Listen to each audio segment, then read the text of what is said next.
नानकचंद रत्तू जी की किताब है लिखी हुई डॉक्टर अंबेडकर के अंतिम कुछ वर्ष। उसमें अध्याय 18 में अंतिम 5 दिन का जिक्र है। मैंने आप सभी लोगों को 1 दिसंबर 1956 के बारे में बताया और आज मैं 2 दिसंबर 1956 के बारे में बताऊंगी कि बाबा साहब की उस दिन क्या क्या दिनचर्या रही है। आप सभी लोगों को मेरा सादर नमो बुद्धाय, जय भीम।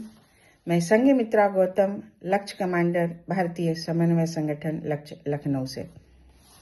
तिब्बत के धर्मगुरु परम पावन दलाई लामा बोधगया में आयोजित 25वीं बुद्ध महापरिनिर्वाण के शीतकालीन समारोह में शामिल होने भारत पधारे थे। 2 दिसंबर 1956 को उन्हें सम्मिलित करने के लिए महरौली के पास अशोक विहार, नई दिल्ली में उनके पद के अनुसार भारी व्यवस्था की गई थी। आयोजकों ने बाबा साहब डॉक्टर अंबेडकर से निवेदन किया कि वह ऐसे अवसर पर पधार कर आयोजन की शोभा बढ़ाएं।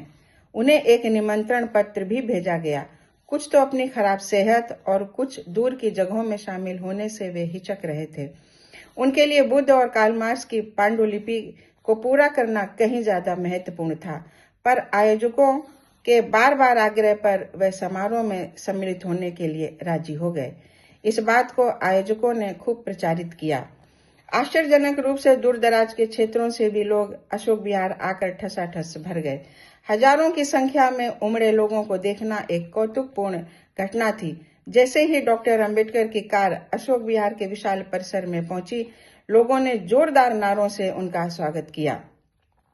इससे विश्वास होता था कि लोग हजारों की संख्या में विशेषकर अपने मुक्तिदाता की एक झलक पाने आए थे, न कि खासकर परम पावन दलाई लामा को देखने। काफी संख्या में तो लोग बाबा साहब की अगवानी करने प्रवेश द्वार के बाहर एकत्र थे। इस अवसर पर उन्होंने कोई भाषण नहीं दिया, केवल मूक दर्शक की तरह समारोह देखते रहे।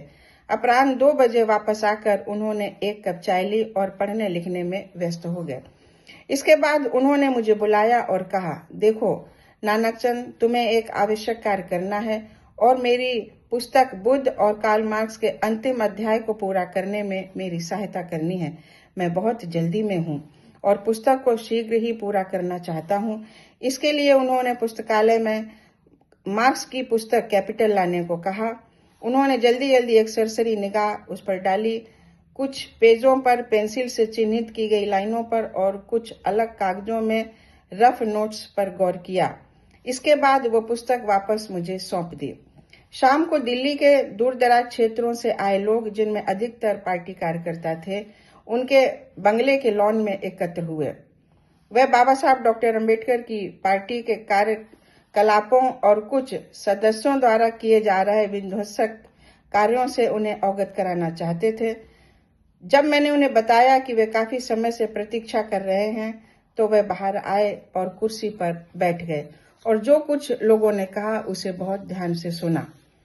उन्होंने लोगों से कहा कि वे निराश ना हो, एकता बनाए रखें और आरपीआई के निर्माण की उनकी उद्घोषणा का इंतजार करें, जिस पर वे काफी काम कर रहे हैं। उन्होंने लोगों द्वारा अपनी कठिनाइयों के निवारण हेतु लाए कुछ प्रार्थना पत्रों को लिया और उन्हें भरोसा दिया कि वे इस मामले को देखेंगे।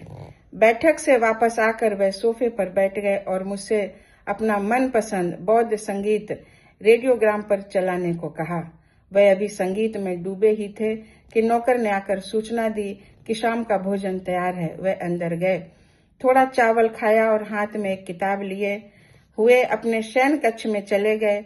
रात्रि 10:40 पर बिस्तर पर लेट गए और थोड़ी ही देर में गहरी निद्रा में सो गए।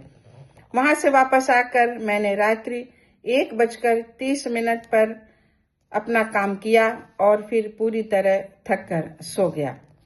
तो ये दिनचर्या उनकी 2 दिसंबर 1956 की थी, परम पूज्य बाबा साहब डॉक्टर अंबेडकर जी की।